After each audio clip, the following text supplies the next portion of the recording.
दोस्तों ये बात आपको किसी ने नहीं बताई होगी। जब पूरे देश में यूजीसी को लेकर बवाल मचा था, तब योगी आदित्यनाथ अकेले जातिवादी पॉलिटिक्स के खिलाफ डंके की चोट पर खड़े हो गए थे। योगी आदित्यनाथ ने लखनऊ से वो तूफान खड़ा कर दिया जिसने दिल्ली तक हलचल पैदा कर दी। जब बीजेपी के बड़े बड़े बयानवीर नेताओं की जुबानें सिल गई थी, तब योगी आदित्यनाथ ने खुले मंच से जातिवादी पॉलिटिक्स को दंगाइयों से जोड़ दिया था। लेकिन दोस्तों, योगी को हटाने के लिए ही उत्तर प्रदेश के अंदर एक ऐसा षड्यंत्र रचा जा रहा है, एक ऐसी प्लानिंग हो रही है जिसने इस वक्त देश की सियासत को हिलाकर रख दिया है। कौन नहीं जानता कि जब 2017 में योगी आदित्यनाथ मुख्यमंत्री बने थे, तब बड़े बड़े नेता उस लिस्ट में कतार में खड़े थे। केशव प्रसाद मौर्य और मनोज सिन्हा तो मंदिर में माथा टेक कर आ गए थे। लेकिन योगी का नाम जैसे ही सुर्खियों में आया, आपको याद होगा उस वक्त कैसे बूचड़खाने बंद हो गए थे, कैसे लोगों ने अपनी अवैध दुकानों पर शटर डाउन करना शुरू कर दिया था। सोचिए, जिस व्यक्ति के नाम से इतना खौफ पैदा हो जाए, उसने सत्ता संभालने के बाद किस तरीके से उत्तर प्रदेश की काया पलट दी हो। और योगी का हर मोड़ पर एक नया दुश्मन खड़ा नजर आया। योगी आदित्यनाथ ने इन 10 सालों के अंदर जो करके दिखा दिया, उसने उत्तर प्रदेश को पंख लगा दिया। और शायद यही बात कुछ लोगों को चुभती नजर आई। दोस्तों, आपको याद होगा कि उत्तर प्रदेश में जब योगी आदित्यनाथ 2024 में उनकी बातों को नहीं माना गया था, परिणाम अनुकूल नहीं आए थे, तब लखनऊ से लेकर दिल्ली तक सियासी बाजार गर्म हो गया था। ऐसा लगने लगा था कि योगी को कुर्सी से हटा दिया जाएगा, क्योंकि कुछ उनके अपने ही कुछ बीजेपी के अंदर बैठे ही कालनेमियों ने योगी को हटाने के लिए प्लान बुना था। योगी ने उस पर भी बुलडोजर चला दिया और रौंदते हुए आगे बढ़ गए। लेकिन अब जब 2027 में इलेक्शन है, तो 2026 में उत्तर प्रदेश के अंदर एक ऐसा माहौल बनाया जा रहा है जिससे यह साबित किया जाए कि अब योगी के साथ हिंदू भी खड़े नहीं है, योगी के साथ वो सनातनी खड़े नहीं है जो उनके अपने हुआ करते थे। लेकिन उत्तर प्रदेश की जनता योगी के साथ डंके की चोट पर हर कदम पर खड़ी है। इसका उदाहरण तब देखने को मिला दोस्तों, जब यूजीसी के खिलाफ उत्तर प्रदेश में विरोध हो रहा था और यह कहा जा रहा था, योगी तुझसे बैर नहीं, मोदी तेरी खैर नहीं। उस तरीके के नारे ये बताते हैं कि योगी के खिलाफ आज भी चाहे कितनी साजिशें रच ली जाए, लेकिन डंके की चोट पर उनकी पॉलिटिक्स 2027 में भी तूफान खड़ी करने के लिए तैयार है। इस वीडियो में मैं आपको वो 3 बड़ी बातें बताने वाला हूं जिससे यह साबित हो जाएगा कि उत्तर प्रदेश की सियासत में बीते 2 महीने के अंदर, यानी कि 60 दिनों के अंदर, योगी के खिलाफ कैसे एक के बाद एक स्ट्रेटेजिक तरीके से प्लान बनाए गए। योगी की कुर्सी खींचने के लिए कुछ नेता जुटे हुए हैं और इसमें कैसे बड़े से बड़े लोगों की एंट्री हो रही है। लेकिन उत्तर प्रदेश के मुख्यमंत्री योगी के पास जनता का साथ है। दोस्तों, आपको याद होगा 2017 से पहले जब नरेंद्र मोदी प्रधानमंत्री थे, तो उस वक्त इस बात की चर्चाएं तेज थी पूरे देश में कि मोदी के बाद अमित शाह देश के गृह मंत्री अगला नंबर है, यानी कि अमित शाह देश के अगले प्रधानमंत्री मोदी की लेगेसी को आगे बढ़ाएंगे। लेकिन कैसे समय पलट गया, जज्बात पलट गया, यह किसी को पता नहीं चला। और 2 सालों तक तो योगी शांत रहे। योगी ने एक एक कर राजनीति का अनुभव सीखा, योगी ने हर एक जड़ को समझा और उसके बाद उत्तर प्रदेश की सियासत को ऐसे पलट कर रख दिया कि यूपी पूरे देश का नंबर 1 बना दिया। हर एक चीज पर योगी का कोई मुकाबला नहीं रहा। एक साधारण सन्यासी वेशभूषा में कैसे देश के सबसे बड़े प्रदेश को ग्रोथ इंजन बनाया जाता है, जंगल राज से उत्तम प्रदेश बनाया जाता है, यह योगी ने ही करके दिखाया था।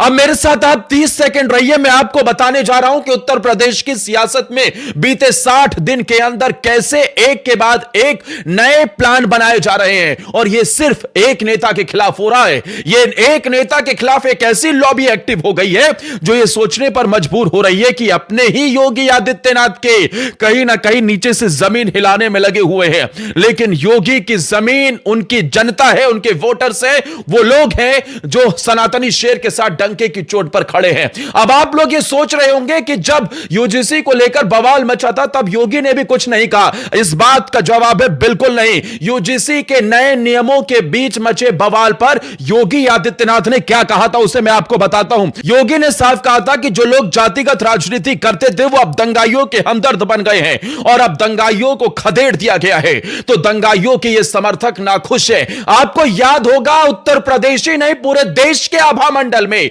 योगी इकलौते ऐसे नेता थे जिन्होंने सबसे पहले यह नारा दिया था, जातियों में बटोगे तो कटोगे, और इसके बाद पूरे देश में यह बीजेपी का एक सबसे बड़ा पोस्टर नारा बन गया। इसी योगी आदित्यनाथ की मजबूती को ही क्या चोट पहुंचाने के लिए इस तरीके का कानून लाया गया जिससे बांटा जाए, जिससे जातियों में बांटा जाए, भेदभाव पैदा किया जाए और योगी की राजनीति को ही कहीं ना कहीं हिलाने का काम किया जाए। लेकिन दोस्तों, योगी चुप नहीं थे, योगी शांत नहीं थे, मौन नहीं थे, वो लगातार बयान दे रहे थे। उन्होंने क्या कहा सुनिए। उन्होंने कहा कि जो दंगाइयों के हम परस्त थे, दंगाइयों के सामने नाक रगड़ते थे, आज जब दंगाई अपने बिल में जा चुके हैं और उत्तर प्रदेश दंगा मुक्त हो चुका है, तो उनके जितने भी हमदर्द थे सभी को दर्द हो रहा है, सभी परेशान हो गए हैं। सीएम योगी ने 2017 से पहले यूपी का भी जिक्र किया, तब भय, दंगे और अराजकता थी, बेटी और व्यापारी सुरक्षित नहीं थे। सीएम योगी ने कहा कि कौन लोग थे जो जाति के नाम पर प्रदेश के नौजवानों के साथ खिलवाड़ करते थे।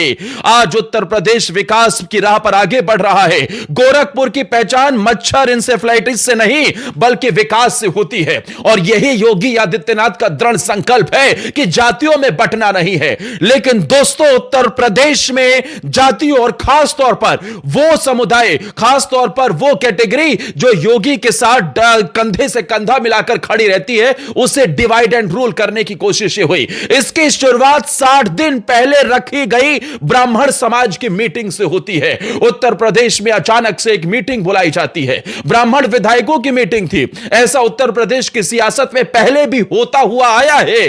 उसमें योगी के सबसे करीबी और राइट हैंड कहे जाने वाले शलभ मणि त्रिपाठी भी थे, लेकिन उसके खिलाफ ऐसा एजेंडा बना दिया गया कि उत्तर प्रदेश में ब्राह्मण नाराज है, उत्तर प्रदेश में ब्राह्मण योगी का साथ छोड़ सकते हैं। उत्तर प्रदेश में योगी आदित्यनाथ को सबक सिखाने के लिए ब्राह्मणों ने मीटिंग कर दी। अरे वो मूर्खों, अरे वो एजेंडाधारियों को समझ नहीं आया कि यह समाज डंके की चोट पर क्या सपाइयों के साथ जाएगा, क्या उनके साथ जाएगा जो मस्जिदों के अंदर बैठकर मीटिंगें लेते हैं, उनके साथ कभी नहीं जा सकता। ब्राह्मण समाज की यह बैठक नॉर्मली थी, लेकिन इसे हवा में ऐसा बनाया गया माहौल कि योगी के खिलाफ नैरेटिव सेट हो जाए। आपको याद होगा उस वक्त समाजवादी पार्टी के नेता शिवपाल यादव, चाचा शिवपाल यादव ने कैसे उस मुद्दे को भुनाने की कोशिश की और उसमें बहती गंगा में हाथ धोते हुए यह तक कह दिया था कि ब्राह्मणों विधायकों का यहां स्वागत है, आप समाजवादी पार्टी के साथ आ जाइए। और उसके बाद दोस्तों फिर प्रदेश के अंदर माघ मेला आता है। माघ मेले के अंदर अविमुक्तेश्वरानंद की एक हट, स्वामी अविमुक्तेश्वरानंद की एक जिद कहीं ना कहीं पुलिस बनाम शंकराचार्य की लड़ाई के तौर पर उभर कर सामने आ गई। अरे यही वो माघ मेला, यही वो कुंभ है जिसके जरिए से योगी आदित्यनाथ ने 66 करोड़ लोगों को स्नान कराया था, और उसी में ये बड़े बड़े पोस्टर चिपके थे, बटना नहीं है, बटोगे तो कटोगे। उस एक इवेंट ने योगी की छवि पूरे देश ही नहीं दुनिया में नंबर 1 नेता की बना दी थी, और शायद इसी को हथियार बनाने के लिए, मुद्दा बनाने का समय, सही समय का इंतजार हो रहा था। इस बार माघ मेले को एक टूलकिट के तौर पर उपयोग किया गया। एक छोटी सी जिद, एक छोटे से हट को लेकर कहीं ना कहीं राजनीतिक ताकतें एक्टिव हो गई। अखिलेश यादव फोन पर बात करने लगे उन्हीं शंकराचार्य से जिनके ऊपर कभी अखिलेश ने लाठियां भंजवाई थी, लाठियां दौड़ाई थी, लेकिन आज वही उनके हमदर्द बन गए। 11 दिन तक स्वामी अविमुक्तेश्वरानंद और योगी की पुलिस के बीच में लड़ाई चलती रही। जब योगी सख्त थे इस मामले पर भी, तब अचानक से एक बयान सामने आ जाता है केशव प्रसाद मौर्य का। केशव प्रसाद मौर्य स्वामी अविमुक्तेश्वरानंद के आगे झुक जाते हैं और कहते हैं कि जिन्होंने भी गलती की उनके ऊपर कार्रवाई होगी। यानी कि सत्ता पक्ष से अलग बयान क्यों दिया गया, योगी से अलग केशव क्यों गए, यह सवाल उठने लगा। इसी बीच कुछ हरकतें भी सामने आई, पुलिस की कार्यशैली पर सवाल उठे और फिर ब्राह्मणों की नाराजगी से इसे जोड़ दिया गया। दोस्तों सिर्फ एक तबके को टारगेट किया जा रहा है। यह जानते हैं लोग कि अगर योगी के खिलाफ इस एक वर्ग को हटा दिया जाए, योगी के खिलाफ कर दिया जाए, तो आसान हो जाएगा उत्तर प्रदेश की सत्ता हासिल करना। और उसके बाद फिर अगला घटनाक्रम यूजीसी को लेकर शुरू होता है। यूजीसी का सबसे ज्यादा विरोध उत्तर प्रदेश के अंदर दिखाई दिया और इसे फिर से ब्राह्मण ठाकुरों से जोड़कर देखा गया। इसमें भी योगी के खिलाफ नैरेटिव सेट किया गया, लेकिन ब्राह्मण और ठाकुर यानी कि जनरल कैटेगरी के ये ब्राह्मण समाज अच्छे से जानता है कि योगी तुझसे बैर नहीं, और इसी मामले को लेकर सड़कों पर यह नारे सुनाई दिए, जिसने यह बता दिया कि उत्तर प्रदेश के अंदर यह 20% आबादी योगी के साथ डंके की चोट पर खड़ी हुई है, और 2027 में भी जो लोग योगी के खिलाफ साजिशें रच रहे हैं उन्हें करारा जवाब दिया जाएगा। दोस्तों, इस खबर पर आपकी क्या राय है? क्योंकि शंकराचार्य और योगी का विवाद एक बार फिर से नए तौर पर निकलकर सामने आया है। जिस संत ने कभी राम मंदिर पर सवाल उठाए, कभी योगी पर सवाल उठाए, वो अब योगी आदित्यनाथ को कह रहे हैं कि हिंदू होने का दावा पेश करो। वो एक सर्टिफिकेट मांग रहे हैं योगी से हिंदू होने का। शर्म आती है ऐसी बातों पर, क्योंकि कहीं ना कहीं समाज को योगी के खिलाफ करने के लिए